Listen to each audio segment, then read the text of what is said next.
You see, Always dog, trying to sabo me. we always talk about progression, dog. Okay, when we talk about progression, we want to see improvement and whatnot. You look at his ball distribution, David De Gea ball distribution. You see improvement? No? I don't see any improvement. I don't see any improvement. Somehow you are gonna come up, lah, dude. Manchester United 1, Aston Villa 0. Let's go.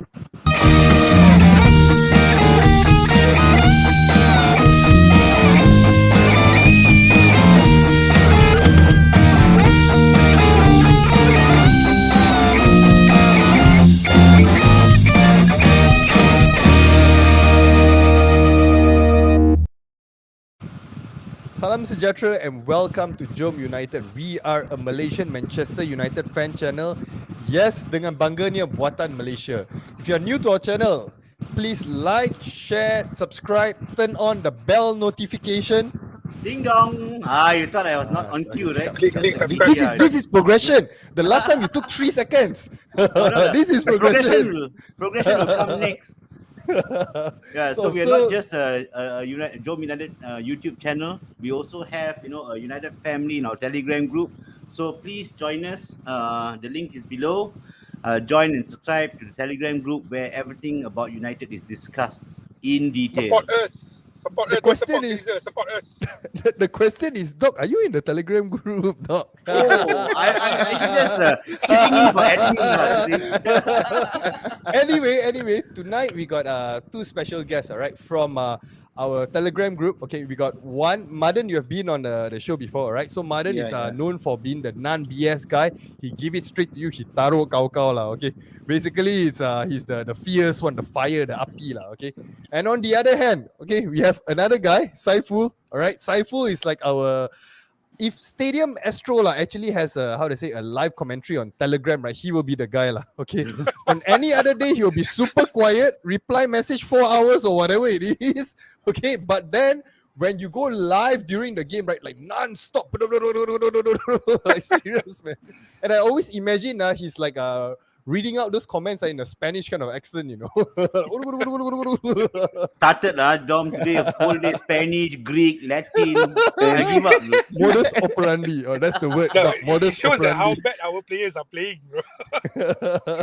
Okay, so maybe we start off with the new guy here. Okay, Saiful, maybe just a quick introduction of yourself, and then just briefly just share with the viewers who did not wake up, who did the right thing, the smart thing, who did not watch the game this morning. How was the game in a nutshell? Right? Shoot. First of all, hi guys. So basically, I'm based in KL, so I've been a United fan since '97.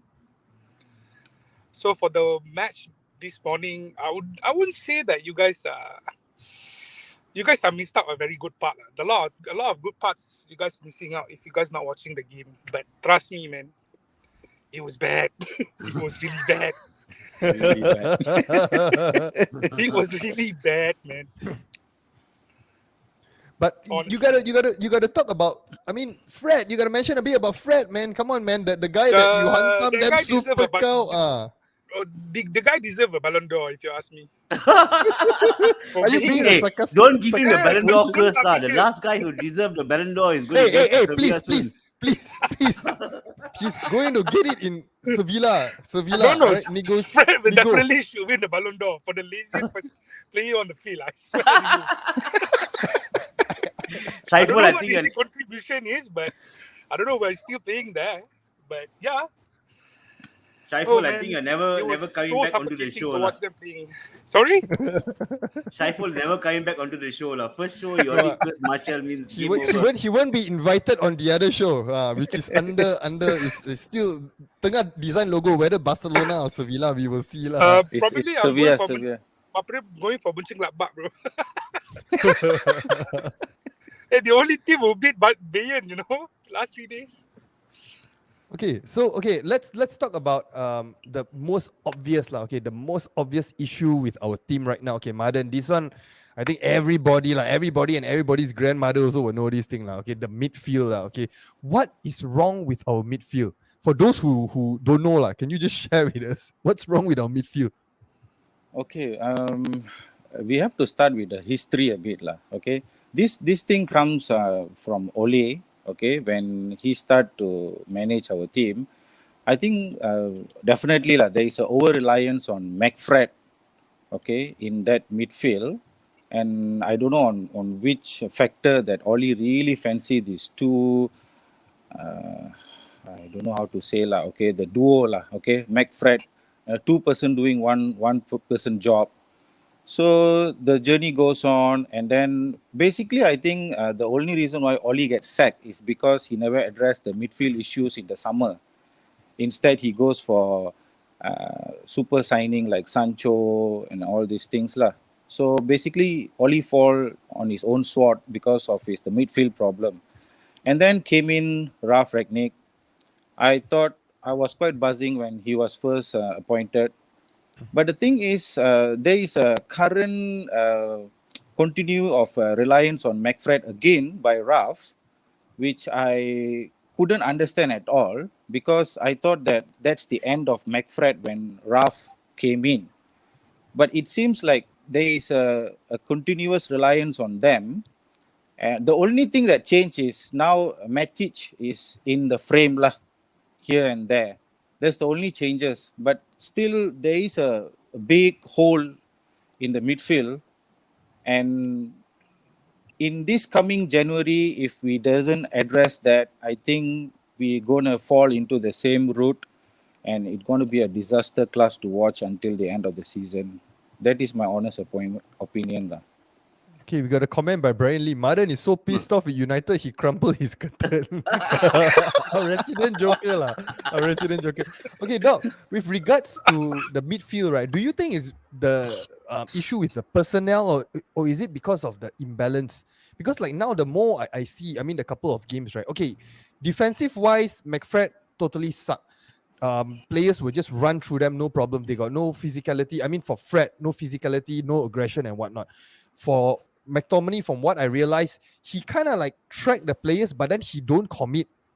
In fact, yesterday there was one point he actually delegated, I think, Lindelof to actually, how they say, to run up, and then he actually stepped back a bit. So, do you think it's because of the personnel issue, or is it because they are they are misplayed? The positions that they are playing, wrong positions. Like for example, you can actually see right now McTominay doing shots out of the box, which is he's actually pretty good with that.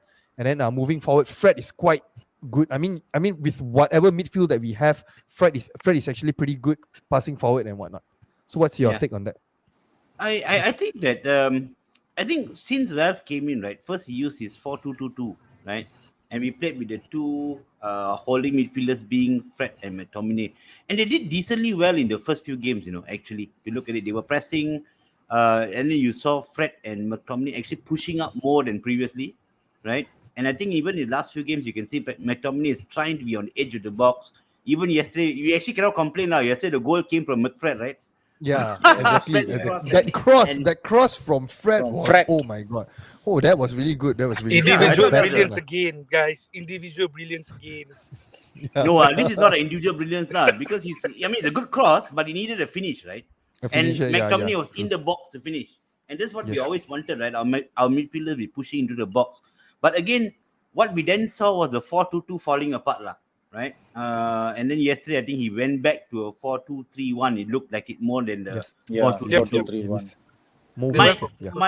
My comment here is actually not only for Fred and McTominay. I think the whole midfield in general, that means even including the wingers, right, are not performing. Yesterday, Rashford was bad. Sancho has shown us in bits and pieces, right, what he can do, but not consistent. Greenwood as well, drifting in and out of games. So it's not just the two midfielders now, it's all the surrounding cast as well who are not really up to par. I mean, we saw a decent first half yesterday. I think McTominay had about 2 or 3 shots on goal, I think Shaw had one long range shot, Cavani had a chance. The first half was actually pretty decent. Not to say that Aston Villa didn't break through us too easily. They did. And I think, people like Buendia, running through our midfield is shameful, right? But at least we were in the fight. The second half, it was very poor. I mean, we were just like defending long ball and not even like an accurate long ball to start off a counter, just kick the ball and hope it reaches somebody. So second half was really bad for me, I felt. We really lost. I mean, I really thought Aston Villa might come back into the game and might even sneak a draw, take it into extra time we need, actually. Yeah, that's what I told you guys yesterday while I'm commentating inside the group.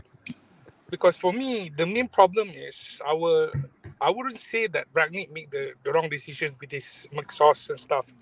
For me, it's the role that they are playing. Because then you realize that English Premier League requires a very good physicality. The one that he emphasized every single time you comment physicality. Because you can see the size of McGinn, even though he's small, and how buff he is compared to Fred. To Fred, So you can't expect that McTominay will keep going and keep pressing the same person again and again. That's why I said that whenever Lindelof brings the ball in front, right, you see McTominay will definitely straight away replace his place. So there's no player playing as a box-to-box midfielder to link up from the midfield area to the strikers area or even to the flanks.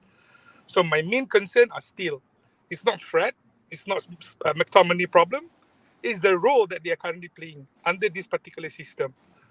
So as what you guys have mentioned, yes, we need a new defensive midfielder and so-called. But then again, if you're taking a new one, the progression for this particular players, you're not going to have playing the same person again and again. So what we're going to do with our players, the current players now, Matic, Van der Beek, and so many other players like Hannibal and all that, which you can bring into the team, which you can try. That's the main problem. And the problem with the game yesterday, the main problem is, as I told Madan, is the tempo. We keep getting pressurized again and again for 25 minutes, and Ragnick didn't do anything. He just stand there watching and waiting for Fletcher to give instruction. For me, that's ridiculous. Because we keep on losing the second ball. That is our biggest mistake. So I could weakness lah. Ragnick have told that many times, but we still keep on doing that, losing the second ball. It's so sickening to watch that. Yeah, because we can't win any aerial ability because the only person who can header the ball is McTominay. You can't expect Fred to do it. And lucky we have Varane yesterday. He was very composed to help and back up on the left side. He is a big relief. You can see Shaw committing 20 fouls, 30 fouls throughout the game because he can't. Aggression, but I'm glad. I'm actually quite happy to see that aggressiveness from Shaw. He needs to do that because on his side it was Fred, it was Rashford. What else can he do? Yeah. Yes, correct. So the only measures that he can do is just do all the necessary tackles that he needs to be done. Luckily, Michael Oliver was really nice yesterday to United. Yeah, he's a nice guy. Normally he will always go against United decision, but last night it was wow.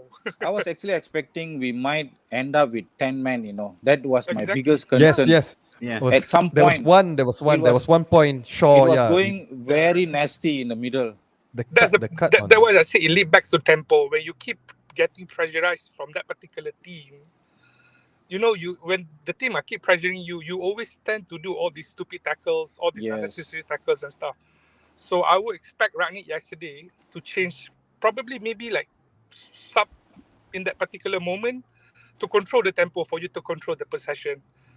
But he bring out Cavani for Van der Beek. I was like, damn. Yeah. Man, what happened there?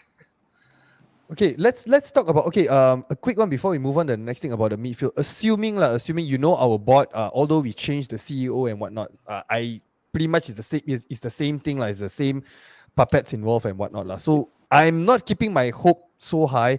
I don't think that we will be getting a signing okay. So assuming we don't get a signing, right, what is the best personnel or the best formation we can do for the midfield to balance out somewhat? Because again, like you mentioned, the midfielders that we have is more forward thinking, are more more advanced position. They are naturally better playing in an advanced position. Is there anyone who can actually fill up the role? Maybe for example, something I was just thinking just now, maybe Phil Jones or something like that. What do you guys think? We start with Saiful first. Well, in my opinion, right, if you want to swap, because for me, the current modern football, almost every single team like Liverpool, Chelsea, they flooded their midfield with a lot of bodies there. They will always go for 3 at the back or probably 4 at the back because we cannot compare our team with the physicality of Liverpool team. I'm not saying that Liverpool was good. It's just that Robertson and Trent, even though Trent is not as good as defensive as but his positioning and the passes that he can make through and break through that particular midfield, that's the most important thing. Whereby yesterday I was salute Dalot playing with his injured with deep Yeah. cut. Oh. He was like, imagine Bisaka was playing is after he got injured. Oh man, I'm gonna tell you the game will be like. Saiful, by the way, guys, Saiful Oh, is man. Wan Bisaka's number one fan. Number Oh, one fan. actually, Yeah, my no, Shabisaka. Fred number one, bro. Fred is in my heart, bro. Number one. But I thought you're the guy that pinjam credit to Wan Bisaka so that he can cross. Oh, But no, always no, you give him one credit only. no, bro. Mine is always Fred. Fred is better than CR7, bro. I mean, joke aside, I would say you have to adapt more on the midfield gameplays like possession, ball possession. If you ask me, our problem have no problem going forward. Our team have no problem going forward. Yes. It's just that when we try to track back and defending, it was like so suspensive, man. It's like, damn, are we gonna lose It's this like, ball? Are we gonna lose this ball? go, It's like every go, single time they attack, go. it's like, damn, it's another. Remember they Yes. hit the post. They hit the bar. Yep. And then another one more is like I was like, damn, you're not gonna make it.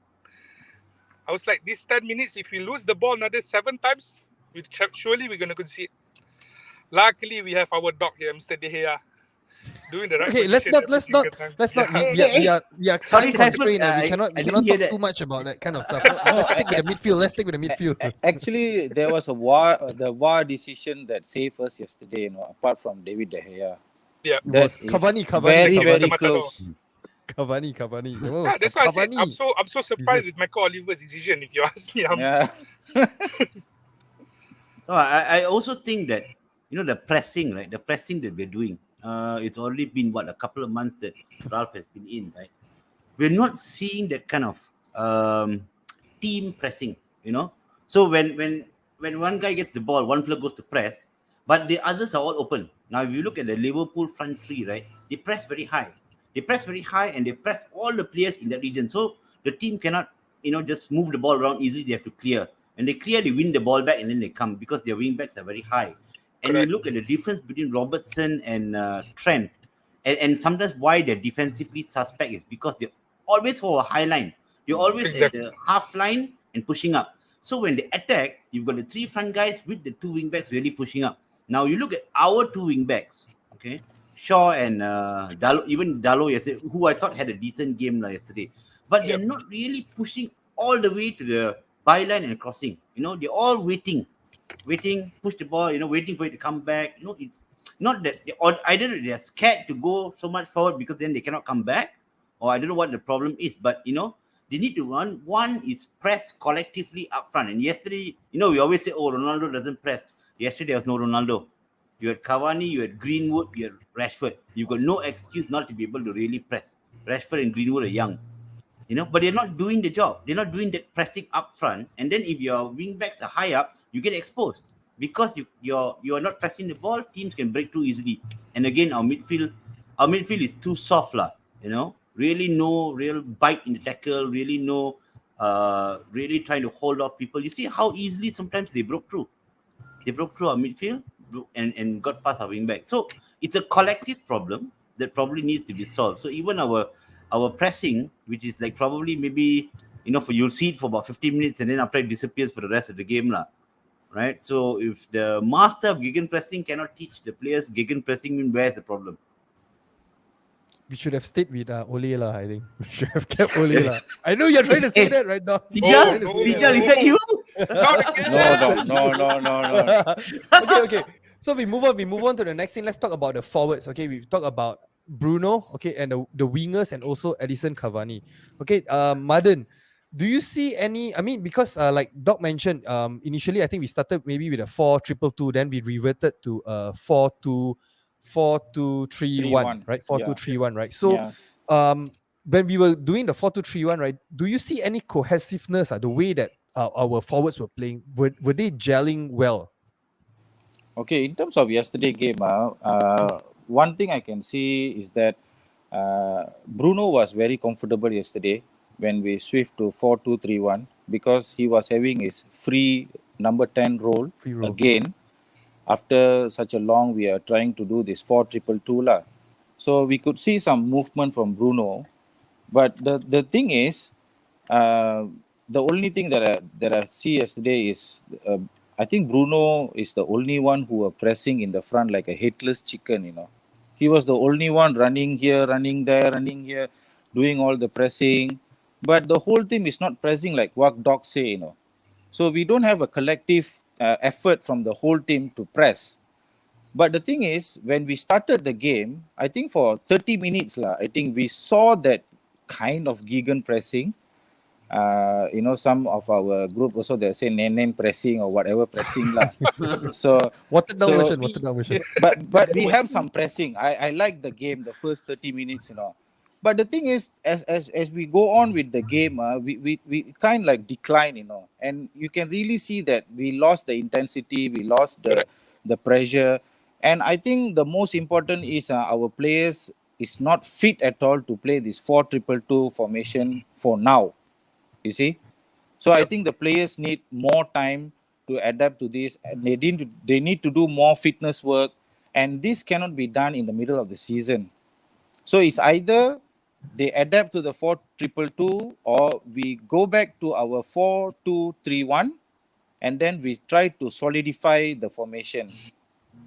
And my only suggestion if we are not going to buy any player in the summer, in the January, is that we need to bring in Van de Beek into that double pivot, because yesterday we saw when Van de Beek came in, I think 78 minutes, we took some control on the game. There was some solid performance in the midfield, but it was a very small cameo for him. You know, he couldn't do much.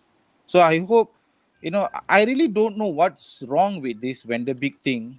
It makes us so depressed to see him, you know, on the bench. And, you know, we still keep on relying on McFred. You know, like Doc said, they are so soft. You know, there is no toughness in them, you know. Yeah, it's So like that is my diarrhea, concern. Somewhere I can just imagine Pijal is laughing and smiling right now, you know. I heard Ole in, I heard we should go back to 4-2-3-1. He's going to be smiling somewhere, dude. I tell you. Well, Dom, can you go and make the players fit? You know, I made the video for Victor Lindelof. I think probably he didn't understand what I was like telling him. So I think I give up. The moment I'll give up, I'll just go live and talk. I And give then up. Dom, no, I want actually, to Dom tambah is sikit. Dom is making Martial fitter now. Actually, guys. Yeah, Madan, go ahead.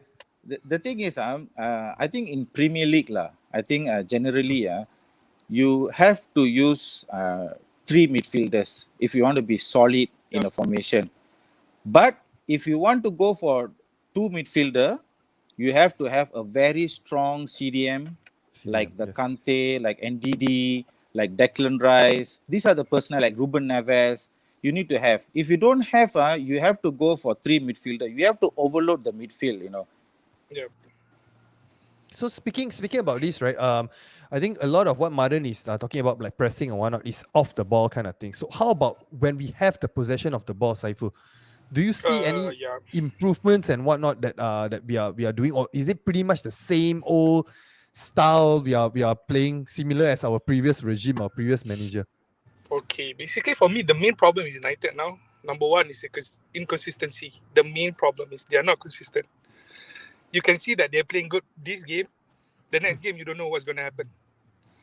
First. Secondly, that's what you said, is the physicality, their fitness. Right? Whether they can fit to play. Because we are a team that the longer that you play, we are keep declining.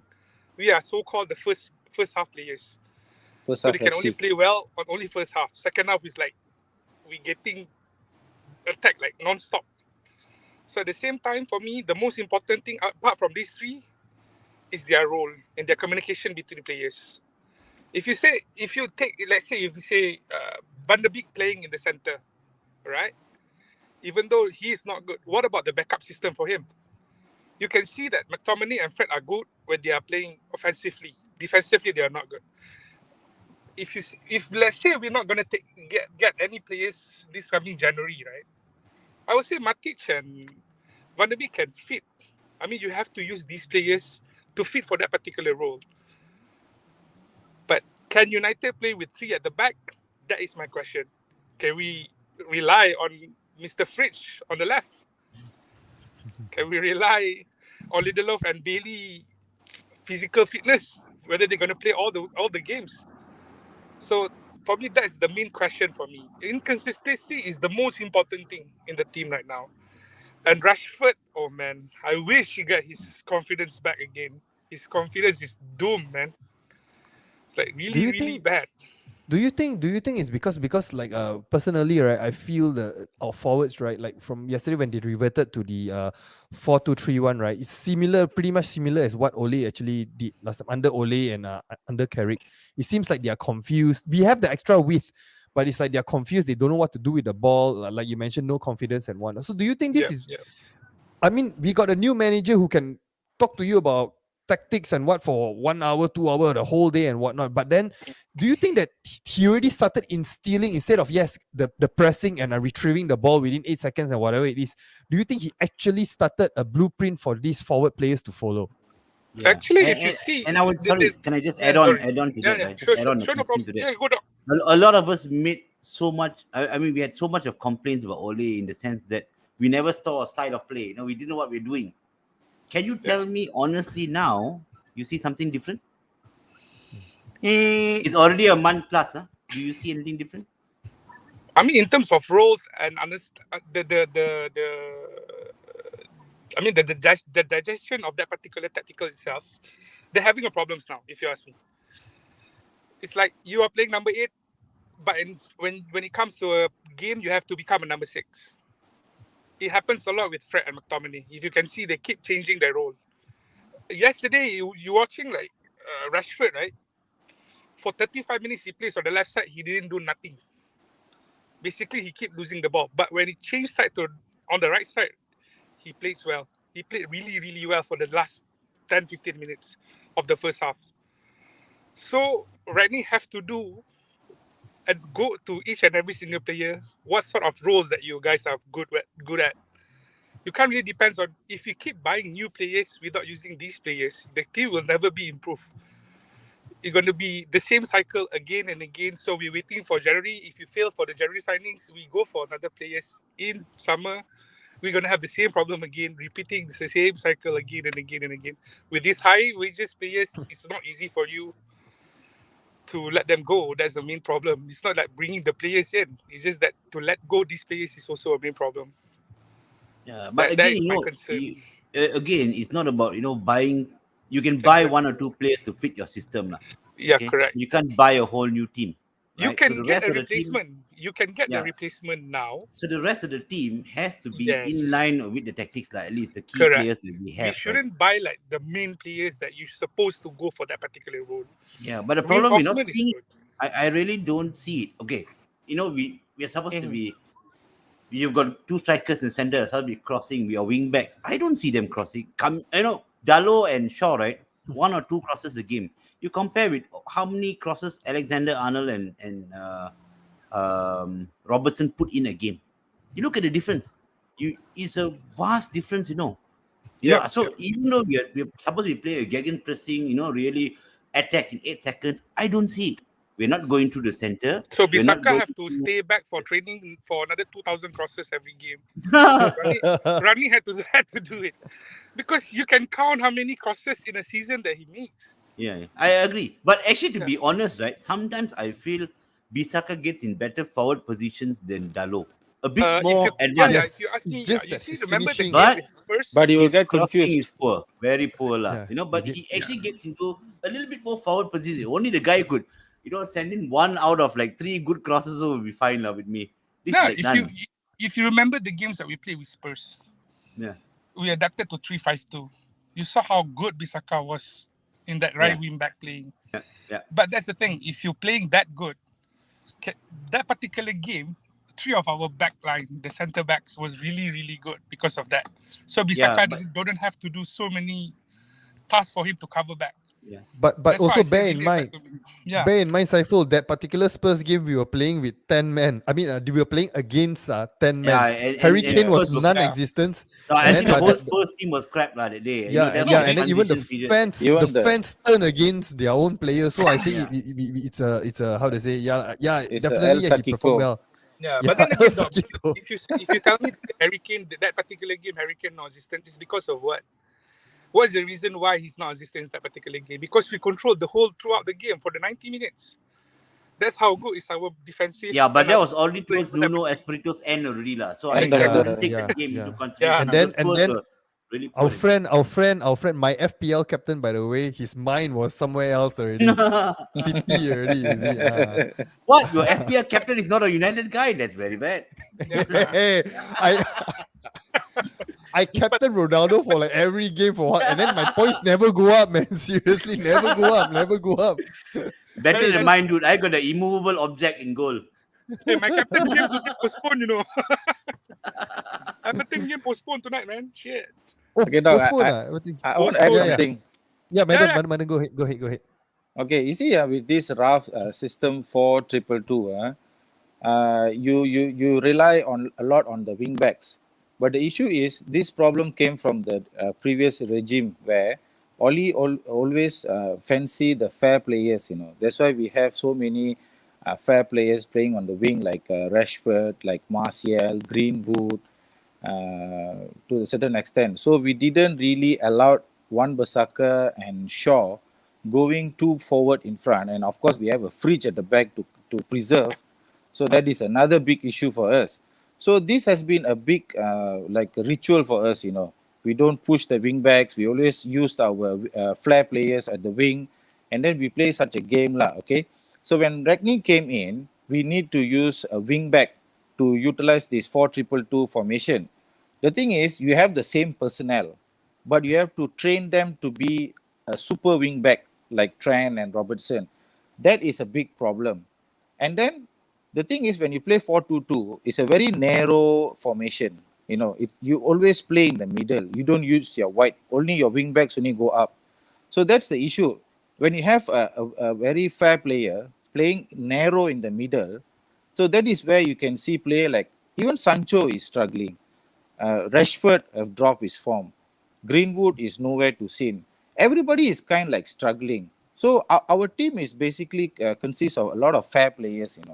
So it's either Ragnick needs to do something with the tactics, or he needs to use these fair players. If not, it's a big waste because we have invested 73 million on Sancho. What are we going to do with him? Yeah, Okay, correct. we got. Okay, let me just read some comments here by Rob. I think we have to admit that the introduction of Ralph has not gone to plan for the players, the backroom staff, and the fans. Okay, another comment by Dave Chong. Can 4-3-3 formation work out? Ralph has tried 4-2-3-1, 4-2-2, and even 3-4-1-2 in mid of game. My take on this, just a quick one, right? I think it's not so much about the formation or whatnot. It's a right? personnel. I think it's the personnel issue. Really, it's the personnel issue. Okay, which brings me to the wingers. We got to talk about. I mean, maybe the past 2 seasons and whatnot, the two that many claim that they are going to be world class, Rashford and also Mason Greenwood. Okay, now the fans, based on what the fans are saying, they are selfish, and then from what we can actually see, they tend to, like, instead of, like, as wingers, what you're supposed to do, you're supposed to actually assist, create chances for people, but then it seems like what they're trying to do now is to cut in and score. That's pretty much about it lah. And then of course Rashford running into brick walls and whatnot lah. So Saiful, what's your take on this? I know you wrote a lot about Martial. Yes, Martial plus. Sorry. Martial was last time. Sorry, coach. I'm not into Last Martial time I anymore. really marah with this guy, bengang with this guy. Always Martial. But then, sorry, slip of the tongue. Rashford. Okay. Maybe just share a bit your input on Rashford. Do you think it's a dip in his form, or maybe he's still recovering from his injury, or maybe there's something going on? What do you think is wrong with Marcus Rashford? For me, individually, as in my own opinion, is his confidence level after the injury happened to him. But he did score two goals before this, isn't it? Before the games. Yeah. My main concern with this Greenwood and Rashford is their decision making. It's not whether they are very good players, man. They are fun to watch. I mean, not this game. I mean, previously it's really fun to watch.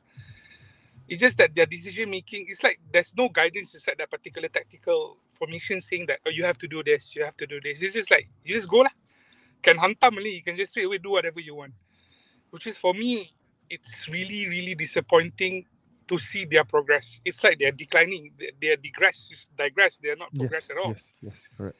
But for me, that's always the hope that these players are good players. They are very, very talented players that they can be one of the great players. For Ragnick, he even brought a psychiatrist, I think. Yeah, the Sasha something. Sasha Lens. Yeah. So he need to sit down with Ragnick saying that, what do you want him to do and all these kind of things. I mean, he didn't even take part a lot in Euros anyway. He didn't play so much games for Rashford. So maybe the morale boost over there. But even Sancho itself, his decision making, he's good, but decision making, you can see from all these players, Fred, all these youngsters, their main problem is their decision making. Whenever they're under pressure, they tend to lose balls again and again and again. It's like they don't have any guidance to guide them on the field. And I can say that we really, really badly need a leader on the field now. Doesn't matter who. It's just that we don't see any leaders on the field. None. Zero. But you can see the hierarchy yesterday when Bruno was sub off and straight away gave to De Gea. And you can see De Gea didn't do much at the back anyway. It's like there's no voice on that particular field. That's why you can see that Van der Beek have nothing. It's like he's clueless for that particular 25 minutes of the game. He just stand there, sit on the right side. It's like doesn't know what to do. Even Lingard did something better than what Van der Beek did for the past 17 minutes of the game. So it's all about experience and decision making. Tactically wise, as what they said, yeah, I don't agree with people say it's 4-2-2. No, actually it's 4-2-3-1 all the way. And becoming 4-5-1, whenever we try to defend, we go for 4-5-1. You can see it very clearly from that particular tactical. That what's always happened. It's not 4-2-2. It's 4-2-3-1 all the way. It's on paper. You see, it's 4-2-2. Yeah, for me, it's not about the possession and it's not about the particular formation. It's all about decision making. It doesn't matter who you are. You have to do your role. That's it. Simple as that. Yes, correct, true. Yeah. And I also think, right, whenever the ball comes to the left or right, so say if Rashford is on the left and Greenwood is on the right, you need your overlapping players to move. Okay. When your overlapping players move, your wingbacks go past those players, your defense has to shift. And that will actually give them the extra time to either cut in and shoot or to go out wide and cross or whatever it is, right? Otherwise, it's a one-on-one situation. And that is where we always see Rashford banging into walls. So previously, right, on the left side, we never had a problem because Shaw used to overlap, giving that space for Rashford to cut in and shoot or whatever not. Because there's a moment where the defender is not sure. Should I follow him? Should I stay with Rashford? That gives that gap. But now we're not seeing it. Everybody's holding back. Shaw is holding back. So Rashford has to go one-on-one, sometimes one-on-two, especially in teams with a low block. And that's why we're seeing a lot of times he's running into walls. Okay? So that has to change. They have to make space for each other. Really, when you give that kind of the sudden run into the box, then the defender's not sure, should I follow the wing back? Should I stay with him? And it gives them extra space. I give you a perfect example. David Beckham, he had a very good right foot, right? But if he was marked by somebody, it's very difficult for him to put it across. But Gary Neville used to always make the run beyond him and not always get the ball. So the defender takes one step to the left to follow Gary Neville. Beckham is going to open space to cross, right? So very similar in this sense. Your wing backs really have to push all the way, not stand between the midline and the goal box, because then it's no point, no use. Then no point having wing backs. The wing backs actually have to drag the defender to them. Yes, they have to make that space. Yeah, and if they make even that split second, right? Yeah, that's when like Rashford, can cut in and shoot. But do you realize, Doc? I mean, since you brought this up, do you realize left hand side? Yeah, I think there's not much chemistry going on, surprisingly, between Rashford and Shaw. But then on the right hand side, right, you actually see Dalot, and then even Wan-Bissaka, so he actually does that with Greenwood. But instead of passing or attempting to pass or whatnot, Greenwood will always cut in and try to shoot. Yeah, you realize that is something that I don't know. It comes until I think the defense also they pretty much know what is going to happen. Then they don't really bother to track how they say Greenwood. Can I answer that, Coach? Yeah. Go ahead. Sorry, Doc. If you tell me that Shaw and Rashford no chemistry, they've been playing together for three and a half years, man. Don't tell Yeah, me they don't but have chemistry. The main there's problem that. for me is Yeah. I've been comparing Chelsea, Liverpool, and United, right? You know what? From my point of view, the main problem is our midfield. The connection between, let's say, you say Mikel Alonso and Christian Pulisic, for example. For me, the best thing about Chelsea now, this current team, is Kovacic, Yes. the person who keeps tracking back. I mean, they do have Rudiger at the back, but they will never get past Kovacic, Jorginho, or Kovacic. even Kante. So these three players, as I said previously, you have to flood it inside that particular midfield. You can make a comparison for Liverpool as well. You have Robertson who keep doing overlapping. Even Simikas, he's quite slow compared to Robertson. But Fabinho and Keita is the one who keep pushing them and covering them. That's the most And important also thing. and And that's also what's missing Anderson. in United. Yeah, that even Anderson itself. Fabinho, Anderson, anyone. Even that boy, Morton, he Yes. can do that particular job. We miss that. We miss that guy who link up that. And back to Doc saying that Beckham can play with Neville. You have to remember one thing: the one who covers them is Roy Keane. Yeah. So you have Keane and Kiba who keeps running on that particular side to help these two guys. We True, don't have true. that. You can if you watch every United game, right, for the past three matches, right? Why we keep focusing on McTominay?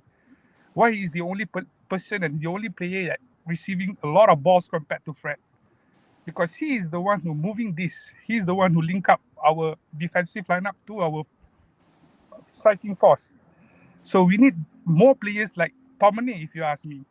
It's just that we need McTominay with consistency. That's the problem. Our main problem is the midfield players. I mean, it's obvious that we need a DM, but if you have a player who can always passing back, we have Fred. Why do we need another Fred? Yeah. So we need another Good point. person who can bring the ball. Even if you remember this guy Lucas Leiva, you remember? Yeah, From yeah, Is Liverpool. it for Liverpool? yeah. Yeah, the dumb guy who play like Yeah, every yeah. game. People want him to be injured, but he keep Yeah. passing to the final third, even though he's not that good. So we don't have a player. If you remember yesterday, you watched the game against Villa. Rashford was supposed to bring the ball forward. We are countering. Why Rashford pull back and pass back? So I was like, man, there's no one who's gonna link up. You cannot depend on Bruno Fernandes to do the run every single game. Yeah, Yes, yeah, true, I agree. true, true. Because True. he is a person who's gonna do the risk and reward passes. Yeah. He always did all these risky passes for them, even for Rashford yesterday, for Greenwood and all that. But Bruno is still doing all this bad decision as well. He's supposed to Yeah. score yesterday. He's using his outside foot instead of his left foot. So yeah, pretty much sums up that what are we needing for this particular club. Okay, a comment by Brian Lee, a question by Brian Lee. Would Pogba, Matic, and Donny work then? Maybe Saiful, since you're talking about that, you can just add on to this. Will Pogba, Donny, and Matic work well? I can say they can work well, but they have to do double pivot, which we have to go for 4-3-3 or maybe 3-5-2. But we can work. The midfield can work, but if the defense cannot cover, it's pretty hard. But I think I can see that it works. But if we have Donny van de Beek who plays like 5 minutes for the whole season, I mean that's hard for it to work.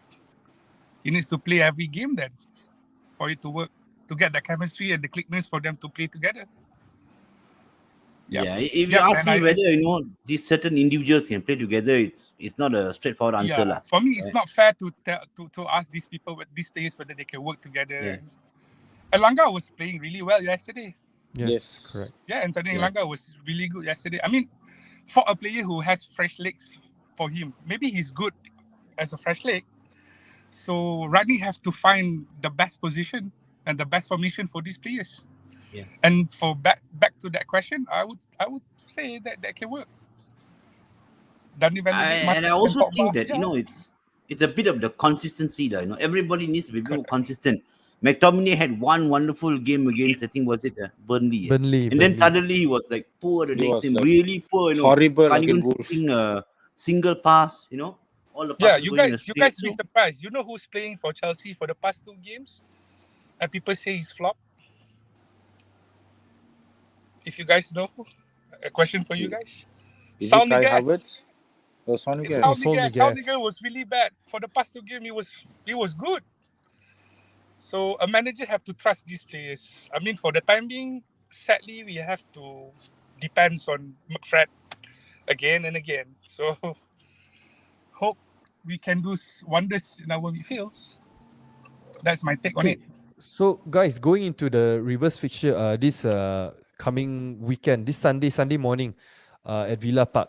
So going into that game, Madan, how you feeling going to that game? Any confidence? Do you feel any confidence? And then because do you feel that for this FA Cup, did we play our strongest 11? Or do you feel that the don't lah, brother. Don't potong. I honestly, I'm nervous because of the guy. But Madan, let's ask Madan. Okay, to be honest, this reserve fixture is going to be in Villa Park, and I think Villa and Steven Gerrard himself, they'll be really motivated to come after us because I think they have slightly taken us easily. They thought this game going to be going this way, that way, and then they end up losing in such a, I would say it's such a shame way lah. They control us, they bossed us the midfield, but it's just that they couldn't have the player to finish off. And that is the only problem that Villa is having. But I think if we're going back to Villa Park with their fans, I think it's going to be a very, very hard pumping game. And something that definitely the fridge is going to be back with Varane.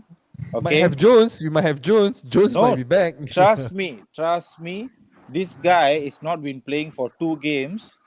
So somehow somebody will try to bring this fridge back into the fixtures. All right. And then since McTominay is not playing, so we're going to see Matic and Fred playing in the midfield. Okay. And then our wingback is going to be Wan-Bissaka and Luke Shaw. That is my... Yeah. So Dalot, the injury was so Dalot, I won't think so they will risk him for the game. He's quite injured badly, so they'll let him to rest because we need him for the next game. So I think looking at the front, with Rashford not in the form, I think definitely Ronaldo will be back the front. Okay, just that who's going to pair with him? I hope it's going to be Greenwood playing there. I actually don't want to see Cavani there. I think Cavani is good to come after 70 minutes, to get the fresh leg. He can put the gegen pressing, about 20 minutes, last 20 minutes. I think, but I felt that it's going to be a draw. That is my prediction lah. It's going to be a tough draw.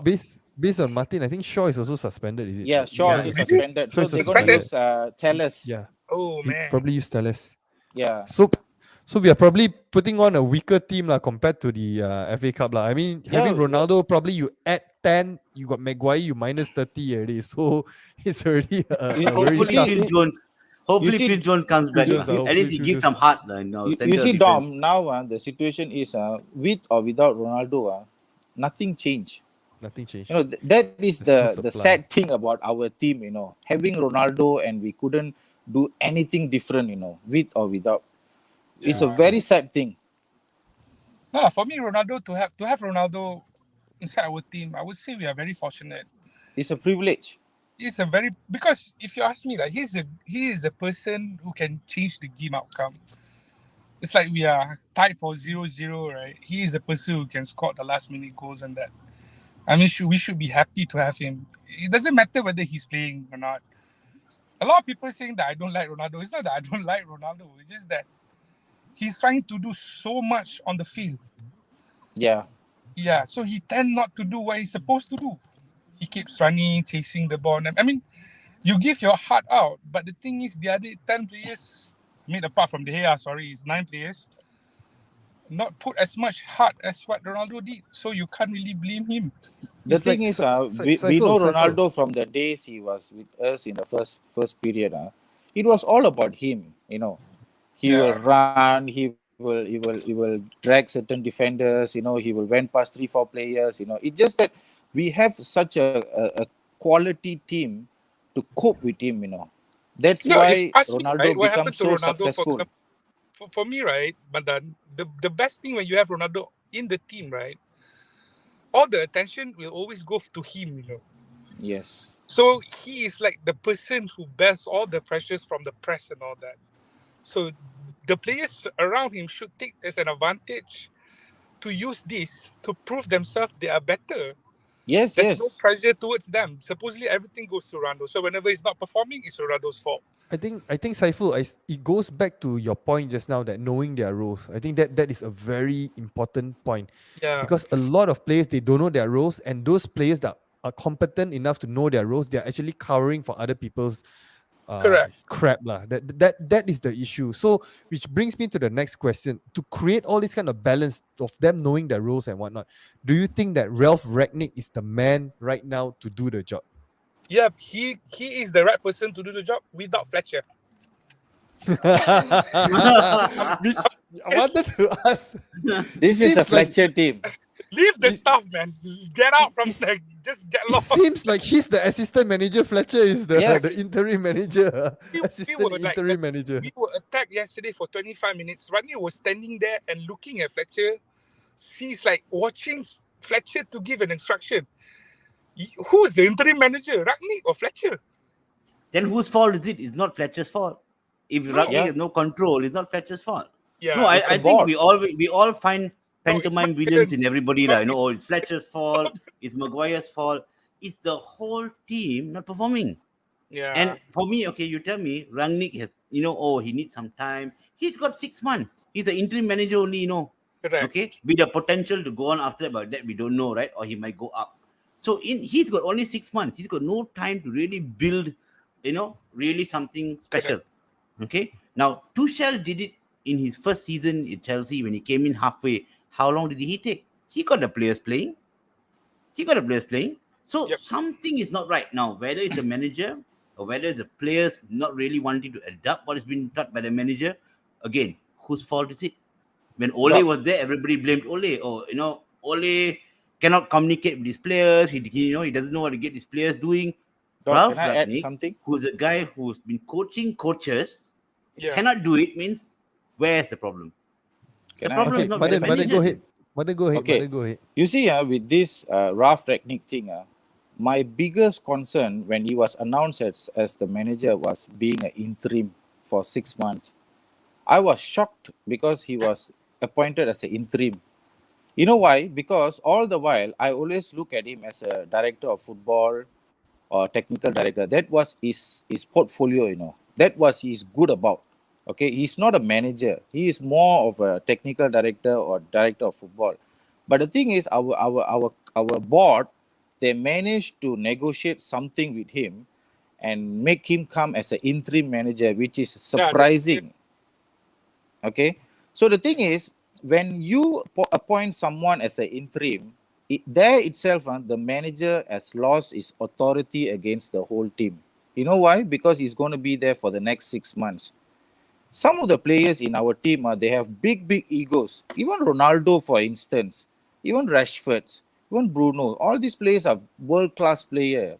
They have big egos. So when they see a manager coming in as an interim, they don't give a shit about the manager.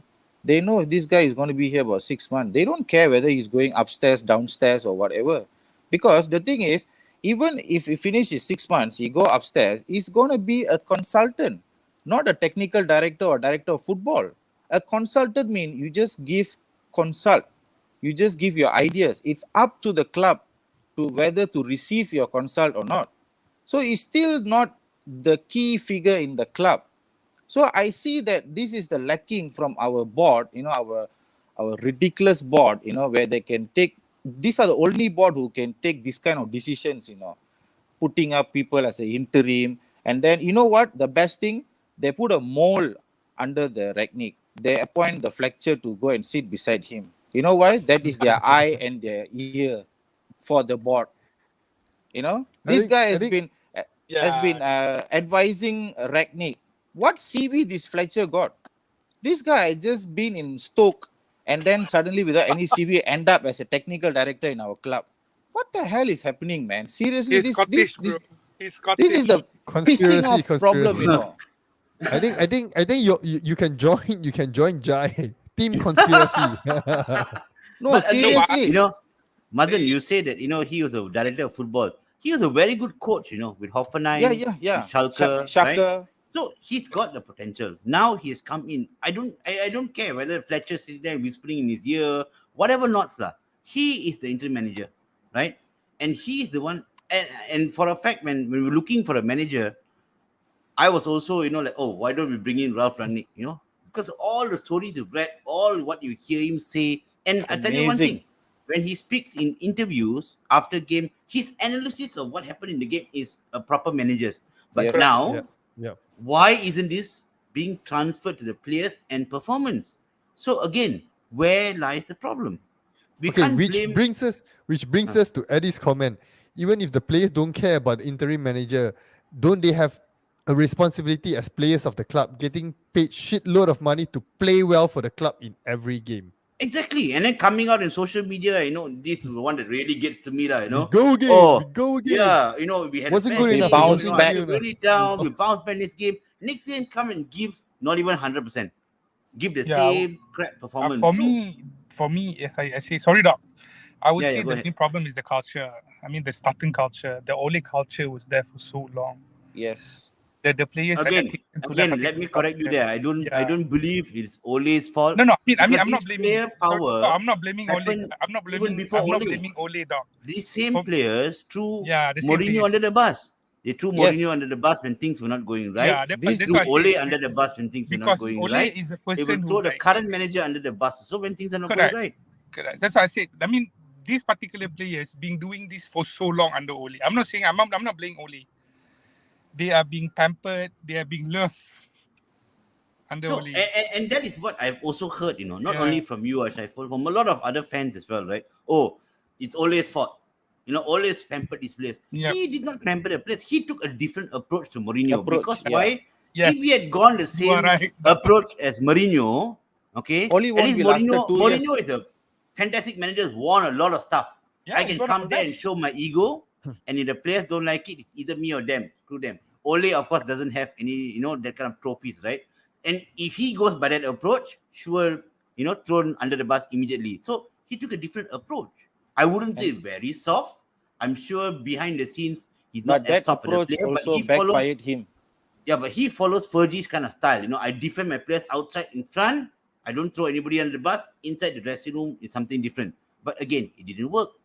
Okay. But I don't believe that until now people will say, oh, because of the Ole soft approach, the players are, pampered. No, they shouldn't be. They shouldn't be. You're earning that much to play for a club, to play. We always say, right, play for the badge. Yeah, true, Doc. That's I said. It leads back to what I said just now. Even though Ole approached them in a very nice way, better man management, if you ask me. But we know that Rangnick, before he joined United, we saw all the videos, what he did to all the players, their team talk. It's like the team talks before the game and all that. He's a very fierce manager. Yeah. And when it comes to United, you don't see any fierceness. It's like he's a very nice guy. It's like the board put a string on him. Jadi kucing. Jadi papet. But again, what happened? sorry, just I gotta read out this comment first. Player power must stop. The board must start supporting the manager and what the manager wants to do on the training ground and on the pitch. Okay, so based on the comment that just now you mentioned, right? I again, when we were when Ralph was appointed as the interim, or the rumors started that he was about to come into United, right? I think we all started, like myself, I wasn't really aware who is that. I watch YouTube videos and whatnot. The thing that really, caught my attention is his ability, his tactical knowledge, and the way that he can explain everything. It's not so much about his ruthlessness, We don't. I mean, from what we read, it's like, oh, he's the professor, he's the teacher of Klopp and Tuchel and whatnot. But not so much about, oh, this guy he can turn the whole dressing room around. It's not so much about that, So maybe in that sense, we cannot have so much expectations of him being like, the guy that who's going to change the culture and whatnot. I don't think he's that kind of person. He's more like a professor. Professional way. He handles players like a very professional way.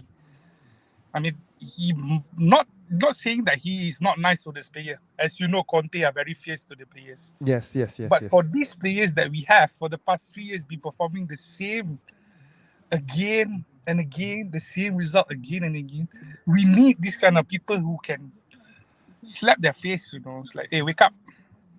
You So are no in longer that case, in the right? I don't think so. You slap their face, right? you are out the door. Same No, like exactly. Mourinho. In that you case, get what I mean, right? because No, if just say in that case, right, we shouldn't have appointed Ralph Rangnick. Should have just put in Roy Keane straight away. Whack, give Roy Keane 1 year manager. Let him do bro, whatever Roy, he needs to do. I can bet you Roy Keane can only last 3 days, bro. Yeah, I'm very sure so. Heart attack, like you get a heart Maximum attack. 3 days, bro.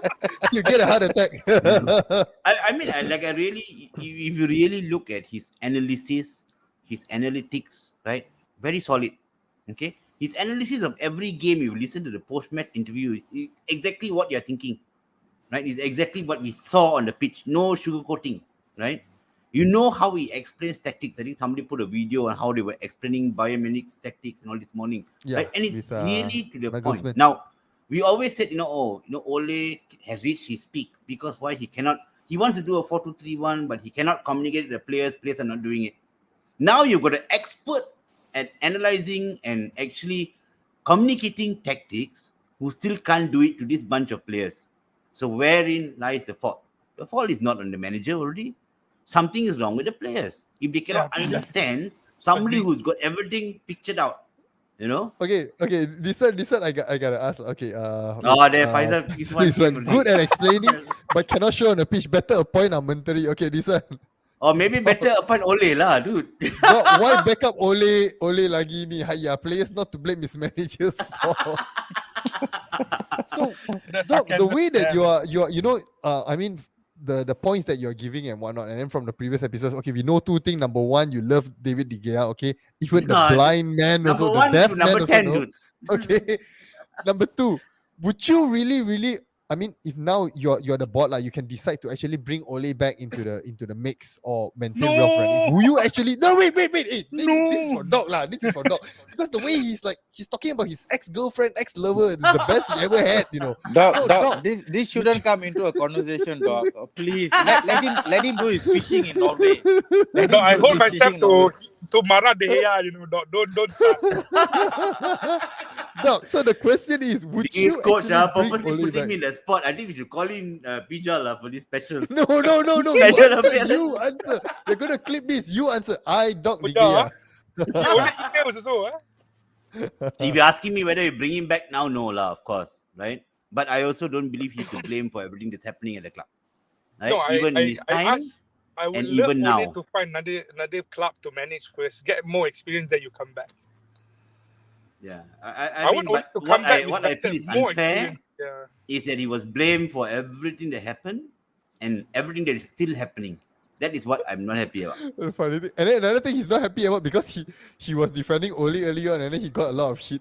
He and I'm Pijal also got a not lot of happy. shit. You want to give They were the David last the man of the match. They were the last 2 men standing, but after that, Dog jump off and then left admin alone. Admin Coach, Gombak you have to alone. remember one thing. Ole is the only person who subbed De Gea a lot, with Anderson. Right, correct.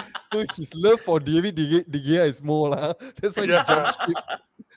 Pijal was the only one who went down with the Ole ship, the Ole bus. Pijal was the only one, right to now. Right Dude, to now.